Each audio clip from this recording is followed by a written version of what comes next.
blasted. Bubba's trying his best. I don't think anything substantially has changed, except for an investment group buying some Activision Blizzard, but... Yeah, and that's maybe itself. So look, basically, we do have a video covering this, but basically Nintendo joined in with the, so that was good, right? Basically, the big three are all, all have internal statements. The Nintendo actually said that they could confirm Doug Bowser's internal email. So there you go. Yeah. Also, there's the whole thing of basically creating a workplace responsibility committee from the existing ABK board and adding a diverse new board member and whatever. Apparently, they'll just be going and, doing their thing. And of course, even the whole, hire a diverse person. That's even something people are like, oh, so wait, you say that Jen felt tokenized and now you're talking about, talking like this. Well, so that is what it is. The whole thing's just a quagmire. They have truly screwed it. They really, really badly have. Yahoo Finance putting out an article. Activision Blizzard CEO needs to resign right now. Brutal. That's pretty damn rough. I mean, here's people are leaving. I'm getting goodbye emails like almost at least 3 times a week. I'm seeing people leave the company, and high up women that are in senior positions are just leaving because they have no faith in Kotick. And then that will be, challenging because that will not be good for the company's image. Will also not be good for their recruiting prospects as well. This is something very bad for the health of your organization and ultimately for effectiveness. You have people who are disengaged in the work. They don't trust leaders. They're more likely to look elsewhere. You're going to lose talent. The talent you retain is probably not going to be performing to its true potential. That's from Jessica Gonzalez. And look, that stuff's true. If there's a massive company-wide shit show, that's obviously going to make performance go down and not be good for hiring good people. And actually, hiring excellent people is almost the most important thing you can do. Yep. The longer he stays, the more likely we'll see very high turnover, if not higher turnover, than we have seen over the past couple of decades, and that's going to make game development very difficult. I mean, World of Warcraft, World of where the fuck's the content? Diablo 4, where? Overwatch 2, where? I mean, both of those have been delayed out of their intended release window. It's getting harder to market games. It's going to be harder to make games, and ultimately Blizzard fans are very passionate. They may choose not to buy games. Reviewers may choose not to review games. They're in a precarious spot, according to a senior analyst at Jefferies. Yeah, absolutely. I mean, any marketing spend is going to have a humongous negative multiplier when all this exists. And then you start trying your whole Call of Duty Presents and all that jazz. I mean, it's really funny to me that it's like, I was interested when I saw this article first because I didn't expect it from an actual financial outlet to like almost jump on the bandwagon in a way. Because obviously, from an investor's perspective, Bobby Kotick's a risk. Yeah, exactly. That's what I think is really interesting, where I think that's like the first place I've seen actually talk about it in this way, where it is specifically, no, actually, it does not matter what Bobby Kotick does because his name is dirt to employees, and employees are the business. The CEO is not the business. You could maybe say that differently for a smaller, sort of like a really, really small company or something like that. Or a company that doesn't require highly skilled creative talent as labor. But when you need people to make excellent decisions all day, every day, in order to have the best products in the industry, and they don't like work because of who they work for, you're going to have no results. And I thought it was just interesting that they actually pointed this out, because obviously people had talked about it like a little bit, but to see it from a non-games place going, no, this company, the talent's important. They're not getting talent because of this person's name. Yeah, I thought they were hiring an associate game director for World of Warcraft. I don't know if they still are. Yeah. I don't know if that role has been. Yeah. Certainly, nothing's been announced. But if you're trying to hire an important position like associate game director, you will want the best fucking candidates you can possibly get. Yeah. And if those candidates, who are the people who are likely to have headhunters in their inbox to have multiple offers, it's going to be pretty hard if you're Blizzard right now. Yeah. And if you're a player of World of Warcraft, that matters to you. Yeah. Also, Arcane just came out. Riot, who aren't very far away, have all the money in the world. They have all the positive sentiment in the world. And they are making games like no man's business. Yeah. Not even to talk about Dreamhaven and all the ex-Blizzard studios. Why would you not go anywhere else if you're skilled? Like, exactly. Just like Riot being across the road is unbelievable. But... It's brutal. I mean, was it Dammit Albert said, but they made so much. He made so much money for them, though. Yeah, the big sort of important part of that is made, past tense made. He made an awful lot of money for them, but this is the problem with a public company. Bobby Kotick is not the company. He's the chief executive officer of the company. They don't need him anymore if he's going to cause them much problems. So, obviously the board are all his mates, so that's why they're sticking behind him. But the board could easily just go, we'll replace you with someone who can do almost as good a job, and that'll keep our prospects substantially better as far as talent's concerned. Call of Duty still going to come out every year. Yeah. Bobby or no. Yeah. I mean, sure, maybe a future-looking strategy will be a little bit different if there's no Bobby and somebody with maybe different ideas. I mean, all of Bobby's talk about, taking the fun out of making games and being thrifty. Yep. I mean, that's not exactly conducive to good games, is it? So maybe it would be good for the games if Bobby left. I mean, maybe the more Bobby we have, the more Bobbyisms floating around Blizzard, which certainly there are a few, Yeah. I'm thinking about that 2009 or whenever it was talk that he gave. That was the big controversial one. Oh, yeah. Remember about, I take the fun out of making games and I'm thrifty and profits, woohoo. Maybe without Bobby, the games would be better because what he's been very successful at doing is hyper-optimizing on specific brands. Yep. And the interesting thing I think about game development now is that we've almost flipped around again. And again, this is coming from something I was reading in Yoshi Uncensored, but about how Yoshi thinks that one of the reasons that in the... I'm just going to nip up. Yeah, well, he calls it the HD games market. That's what the Japanese call it. But the console games market in Japan, where one of the problems they had in the HD era, the PS3 era, where if anyone's paid any attention, Japanese games were in a crisis. Everyone in Japan fully believed that. There were some really interesting games come out, some absolute crackers, but generally speaking, it was really, really bad internally. So many games went to the dogs. Like Final Fantasy, for example, FF13 and 13 took way too long. It sort of sucked in a number of ways. It was too expensive. 13.2 and 13.3 recouped some of that, but then 15 became a nightmare as well, like a complete fucking shit show. But the point is that Yoshi thinks that a lot of that was because they had all of the auteur-esque game development, where all the game devs were like, yeah, let's go. We can just make games, because management kept their hands off. Management and development were like two separate bubbles, I guess, and they only interacted when it was like, we've made the game, go sell it, please. They're like, okay, we can sort that out, but we can sort that part of it out. But the interesting thing is that Yoshi says the West did a better job in this market because management was so much more important. It was way, way, way more important to make sure developers didn't just squander time as development got really hard in this era. So yeah, that's how we got near. Like, it was pure authorship of Yoko Taro being just a nutcase. But the original Nier game sucked ass because they were just grim at developing that studio. But then caveats, what they're called. But the point is that Bobby was really, really good at the management side of things, running a business, keeping the money going. And that got them a real lead in the era where that was the most important part. But now everyone else is catching up. Now management of game development is working well. You can see it in the East, where they've actually got a handle on it, and now they can pump. No, I'm good. They can pump serious good games cheaply enough to kind of get away with it. Everyone in the West can do that as well. Game development's a lot easier. It still requires a lot of effort, but it's a lot easier. So now we're in this part where management is sort of closer to a solved problem. It's still not, but it's getting there, which means Bobby's skill set is less important versus someone who could lead them in a way where they can make really creative, really good games. Yeah, the thing is, like, Bobby's not going to, if you look at Activision Blizzard, like, he's not going to make the next Call of Duty. He's not going to, they're not going to make the next big, humongous franchise. They're just not set up to be able to do that. They're not going to make the next Call of Duty. They're going to keep Call of Duty being big and make a lot of money from it. But they're not going to make, they're not going to have Roblox come out. And, Roblox is now valued higher in the stock market. They're not going to make the next Minecraft that, captures the minds of a generation. Yeah. They're not going to make, frankly, the next World of Warcraft with how Activision Publishing has been running. Now, Blizzard have a bunch of secret projects.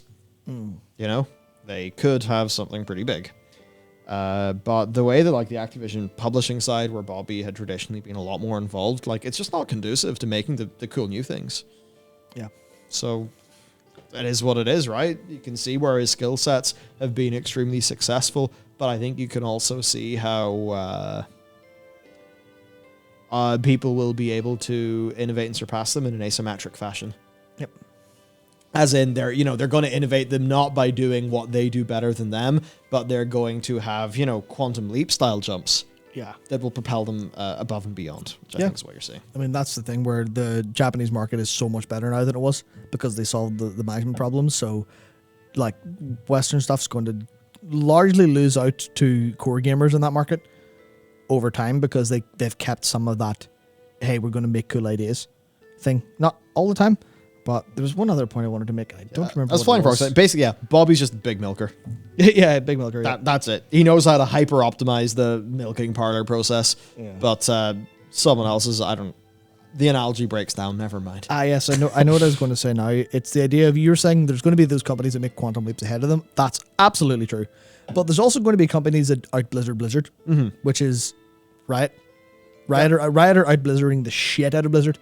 The amount of people I've seen in the World of Warcraft sphere see Arcane and just cry in the corner, but yeah. This is Blizzard. You were destined for this. This was what you were supposed to be, and they just didn't because whatever happened in the management level, it never happened. Why is there not a Warcraft series that's as good as that? I mean, why did Blizzard not do the movie stuff a bit different? Why? Like, Riot do so well because you can experience Runeterra in 500 billion different ways at this stage. Yep. I guess Blizzard have been trying to do that. Like, the whole thing, Denuser, his whole thing was transmedia narrative. Yep. Which, look, I think it is all good and cool to do the transmedia narrative and to have it be fun. And if that's the thing you're really into, then sure, fair enough. And Denuser does have a lot of fun with some of the things that he does. Some of the things that he does, exploring the Eastern Kingdoms, fun. Going around the Shadowlands, fun. Folk and Fairy Tales, fun. Problem is, to players, those things all feel bad because the game just doesn't have the baseline for it to be healthy, right? So it's like there's a timeline where all of that would be cool and good, and maybe there's a TV show where we're all just quite happy. Yeah, but Blizzard's just completely veered into a funky little direction. Yeah, and I suppose we'll trust, considering I'm praising Riot, obviously they have similar issues that were highlighted by a lawsuit before at Blizzard, which is the sexual harassment, the culture stuff. Largely speaking, it seems they are making leaps and bounds in that direction, but also I do think that is, as far sort of to isolate the points here, it's from a purely business perspective, Riot are outperforming them. Yes. Still have issues in culture, absolutely. But I think it's fine to talk about one without having to factor the other at every stage. Yeah. But also, acknowledge it at least. Riot could be making progress. I don't think we've seen big reports into that. I do know there's some I guess LGBTQ people that I know who either or know or / know of who either have a job at Riot or would be happy to have a job at Riot, which I'll have to dig in a bit more there, but you could see that as a good signal. Yeah. Who knows? I haven't looked into it, so I would suggest that given the ferocity of the news cycle and journalists who have contacts, I would suggest that no news is probably good news on this front, because there's a better Ubisoft has cropped up borrowing on the a better ABK stuff, but there's no a better Riot. Has Richard Lewis said anything? No. No, I don't believe so. He did make a 45-minute video about Bobby Kotick, which I haven't watched it, which I'm sure is going to be fantastic. But no, I personally think no news is good news, but it is worth saying that could be because in the wake of all of it, Riot have had all of their employees sign NDAs and none of them have been brave enough to leak it to Jason Schreier. That is technically a possibility. So I have no insight either way, just opinion on my front. Yeah. So, do a few things to talk about. If you want a guaranteed, always works way to get Emerald Champion threads and a few Reddits. Actually, the main Reddit post on our video is actually almost all positive, happy people, which was kind of cool to see.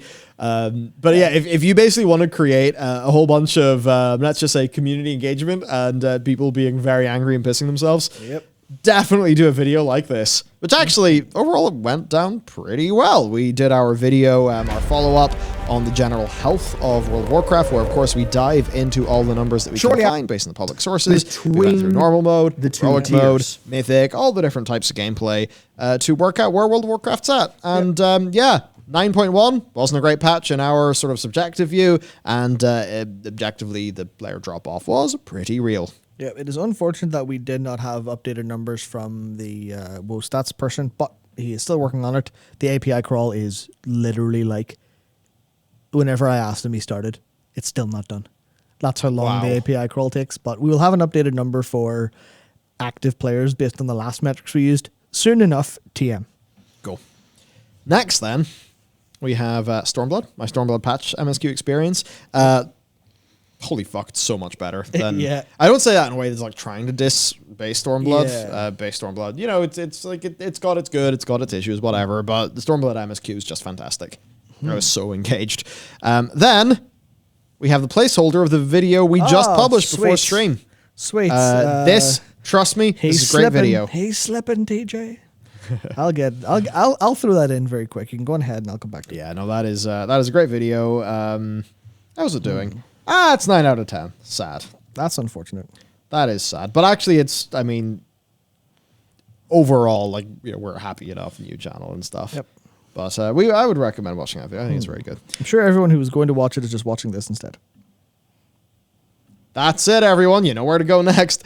Then, okay, Bobby Kotick. We have a Bobby video. We have COD Vanguard having a bit of a flop, which has been interesting to go through. Yes. Riot Games. They are, you know, octopusing everywhere and doing a pretty damn good job. Rockstar. I love these Rockstar thumbs. Oh, he did. I love these Rockstar thumbs. They're so good. Yeah. Pretty sad about the trilogy. But hey, modders are stepping in and Rockstar have actually responded to that situation. So that's what's going on the news channel. We've got this video. Yoshi P's keeping a secret from us. Yep, Zagor fixed it, yeah. Well, yes, he certainly is. And yeah, you know, we've got spoilers. We've got speculation. We've got Matt. There he is. Oh. No, that's Audrey's Twitter account. There. I always get this. It's always you always get like the awkward freeze frames. Yeah. Not too bad. Yeah. Yep. Anyway, so there we go. Oh, Roban. Ugh, yum. Yep. Anyway. Yeah. Man. There's us for content. Yeah, I will say John did an excellent job in that video. I thought it was fantastic. He did indeed. He definitely didn't have the best time for me working on it. Because it was so abstract, it's hard to like, you know, it's not like, hey, here's the scene from FF wanted to use. It's just, no, here's, no, I don't know. I just rant for like 10 minutes. Please help. And he did, so props to him. Then I'm going to spam a link because, by the way, speaking of content, we also are doing the game development. Now, if you want to help us out and you're interested in the game, then... could you spam the bit.ly, please? I will do that just 1 second. Then you can wishlist us on Steam. Games, man, video games. We're making video games. Pale Beyond. It is on Steam. It's coming out in 2022, and yeah, man, that's some of the fun biz that's going on here. And your wish lists help, and it's been very cool. Every day, me and Thomas, we log into the Steam backend, we refresh, we see what the wish list number is like. And I'm happy to say, at some point, I would like to share numbers if we can for that. I'm not sure. I think we can. Don't know if we can. Whatever, we'll see anyway. Right, I need to ask suffice to say, the wish list numbers that we are currently seeing are would generally be considered for a game of our budget, our scale, etc., etc., etc., versus all the benchmarks that you would put a game like ours against. They are doing fucking excellently. Yep. And Thank you very much, they're everyone, actually doing excellently in a way that is beyond just being like, hey everyone, it's us on YouTube, go wish this the game. Yeah. Because what's basically happened is the game's picked up some momentum in Steam. Most of our wish lists and our traffic now, it's like it's coming through the discovery queue. You know the discovery queue in Steam, right? It's coming through that, which has just been pretty cool to see. And it's neat because as people, you know, sift through their discovery queue, they're actually going ahead and wish listing our game. It's just really cool seeing those numbers jump about the place. So if you want to wish list the game, helps us out, and you know, of course, if you actually do want to wish list it, yeah, that's what's going on. And for some future content, of course, Yoshi P, he's been keeping a secret from us. If you're going to do anything after the stream, I'd recommend this video. I think it's really cool, and John has some really neat editing flair and a funny little moment that did have us all doing a big laugh. Oh, I was laughing like crazy. Yeah, fucking hell. Yeah, God damn it, John. Good man. It also somewhat triggered someone on Discord, so our guild Discord, so it was yes. positive. Sorry, Matt. Oh, yeah. Man. Oh, yeah. Do people actually go through the discovery queues, asks Albert. Yes, damn it, Albert. Yep, they really do. People do, and I guess whenever you have too many video games to play, you're sort of incentivized out of it. I don't know when the last time I went through mine is.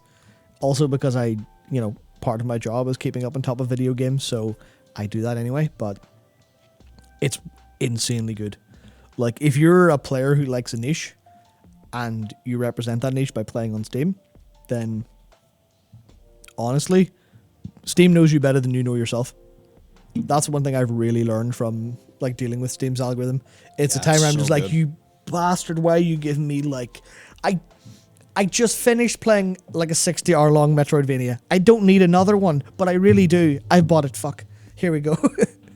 I get it's maybe a little bit rough for people who play different games along different systems, or people who are heavy on like Battle.net games or something like that, and that's Steam, not represented. But if it doesn't have the player data, clicking through our link would certainly help, because it would give us better tracking and where the traffic came from. But I mean, it doesn't really matter that much. And who knows? Like, maybe searching into Steam is like a signal Steam likes. I don't fucking know how that shit works. Maybe.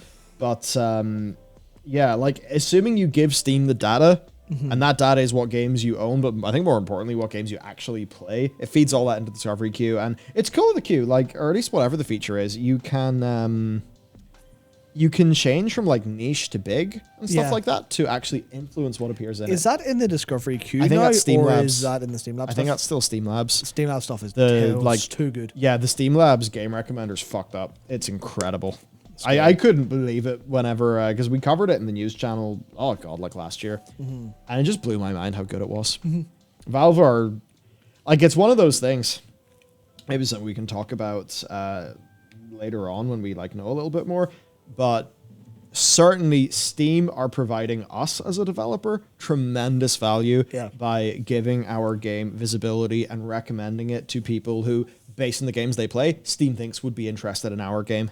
Yep. And we are seeing traffic from that. We are seeing wish lists from that. So, and that's going to increase our sales on launch day. So Steam, I mean, to us, certainly the percentage taken by Steam is going to be larger. I doubt we'll be hitting the 20% threshold with 50 million revenue. That'll never happen. But Steam's providing a good value there. Yeah, it's one of the cool things in their platform, I suppose. Here's actually a pretty strong recent example. And it's not going to matter too much for the 30% because it was a free-to-play game. But one of the things people don't like to talk about too much on that front. Maybe they do a little bit, but back whenever the 30% stuff was been brought up around games, and Steam's pretty hefty going, oh, what do you do to earn that 30%? Halo Infinite. When that game went live, the only place you could play it for a couple of hours was Steam. Because Steam had the system for, obviously it was a build issue, like a build error a build being propagated throughout the Xbox system. That was the problem, but Steam didn't have that. And it held Halo Infinite being free to play and being downloaded. They pumped 25 terabytes, was it 25 terabits per second? 25 terabits per second across the internet to people to give them Halo. The stability of Steam and all of those features is actually insane. I think people don't really think about that very much when they come, oh, you can just, obviously GOG will be able to host your game, but would GOG be able to host Halo Infinite exploding from their download servers? Maybe not. Yep. Just a small part, but it's like, that's insane.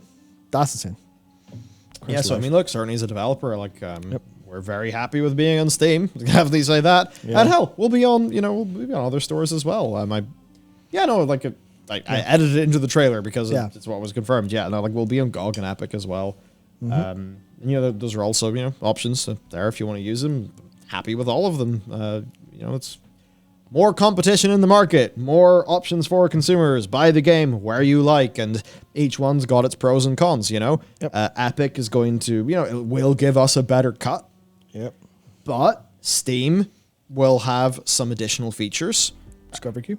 Like the discovery queue. That will probably help us get more sales. So all the platforms have got their pros and their cons. That just is how it is. I mean, GOG Galaxy, it's got an incredibly good launcher that we really liked. I love it. Hey, look, the more there's floating out there in the marketplace, the better it is for all of us. More options. So look, there you go, everyone. That is the crack. I think I have some Shadowbringers to play. You have a lot of Shadowbringers. I have to bring some shadows. Yep. I think that's what the game's about. Yep. As it says in the song, one brings shadow. That's you. Yeah. One brings light. Yep. Yeah. That also you. Yeah. Because of Warrior of Light. Yeah. Perfect. It's just like Yoshi P with 2 t-shirts. That's him. But in video game form. That's the whole point, yeah. Yeah. Pretty big. So on that incredible realization, I think it's time for us to draw this one to a close. We will see you in this same place on Friday. Endwalker's out then. We could do a stream in Endwalker alone. We'll have to see what we can do. We could do an Endwalker maintenance stream, which would be Thursday. We could do an Endwalker maintenance stream on Thursday. Yeah. It might be fun to do a little thing on Friday for like first impressions. First impressions of how cool the login queue is? Absolutely, yeah. Yeah, let's go. Well, we'll see how it goes. Yeah. I don't want to do that thing of like, we're announcing a big gameplay stream and, you know, we're just all sitting there at the login queue. Whoa, this is what happens when you drink Pepsi Max Lime. Good advertisement. Or regular Pepsi Max, funny enough. Or anything carbonated. in fact. Carbonated. Yeah. But hey, we'll see what goes on. We'll see you soon enough anyway. Yep. All right, that's it. Have a great night, everybody. Farewell. And off to play some Vidya. That's from us. Too much good Vidya. Yeah. It's a big problem. Go home and play Ghost of Tsushima like. Yeah, you're playing Ghost of Tsushima. I'm playing Shadowbringers. I'm also trying to push rank in Halo. I would like to hit high diamond. Yep. I think Onyx is definitely beyond me, but whatever. No. Don't limit yourself. Yeah, I suppose so. All right, see you later. Yep. Good guy. Good night, everyone.